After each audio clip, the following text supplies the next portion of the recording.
علی بھائی یہ بتائیے کہ آج عمران خان سے بھی توشہ کیس میں جو ہے وہ ضمانت ہوئی ہے، سزا معطل ہوگی، کیا کہیں گے اس والے سے؟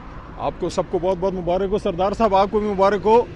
خان کی اور حق کی جیت ہوئی ہے اور انشاءاللہ مزید ایسی خوشخبریاں ہمیں ملیں گی انشاءاللہ. چیف جسٹس صاحب نے جو نوٹس لیا، اس کو نوٹس لیا ہے 6 ججز کے حوالے سے، اس کو نوٹس جاری کیا اور کل 11:30 بجے اس کیس کی سماعت. بس یہی تو ہم کہہ رہے تھے نا چیف جسٹس صاحب کو کہ یہ کمیشن جو ہے نا، اس سے مسئلے حل نہیں ہوتے.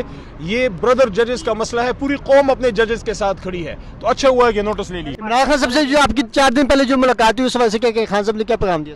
خان صاحب جذبے میں انشاءاللہ خان کھڑا ہے. سر جس طرح توشہ میں معطل ہوئی ہے سزا، اس طرح آپ کو لگتا ہے کہ سائفر کیس میں بھی ہونی چاہیے معطل ہونی چاہیے.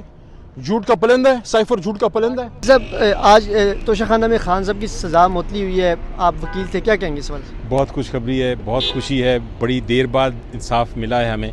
لیکن خوشخبری یہ ہے کہ پہلے دن ہی پہلی سماعت کو، جو پہلا دن کی سماعت تھی، اس پہ ہی ہمیں ریلیف مل گیا ہے. بہت بڑا ریلیف ہے اور انشاءاللہ اب خان صاحب کا اگر کل ہمیں یہ ریلیف دوسرے کیس میں بھی مل جاتا ہے تو خان صاحب باہر آ سکتے ہیں. سر یہ بتا دیجیے گا کہ کیا سائفر کیس میں بھی اس طرح خان صاحب کی سزا معطل ہو جائے گی؟ جی وہی میں کہہ رہا ہوں، کل ان کا سائفر کیس لگا ہے، اگر کل اس میں بھی یہی آرڈر آ جاتا ہے تو انشاءاللہ وہ پھر پرسوں باہر آ جائیں گے. چیف جسٹس صاحب نے آج خود نوٹس لیا ہے 6 ججز کے خط کے حوالے سے، اس کو اچھی بات ہے جی، یہ اچھی وہ دوسری خوشخبری ہے. ضروری تھا کہ یہ نوٹس دیا جائے، کیونکہ جب ہم آزادی بات کرتے ہیں، جوڈیشری کی آزادی کی، عدلیہ کی آزادی کی، تو پھر سپریم کورٹ کو انوالو ہونا پڑتا ہے. سر عمران خان صاحب عید سے پہلے رہا ہو جائیں گے انشاءاللہ. لگ تو یہ رہا ہے جی، آج ایک پہلا جو آدھا تو مرلہ طے ہو گیا ہے، آدھا مرلہ کل انشاءاللہ دیکھیں گے. بہت شکریہ سر، تھینک یو.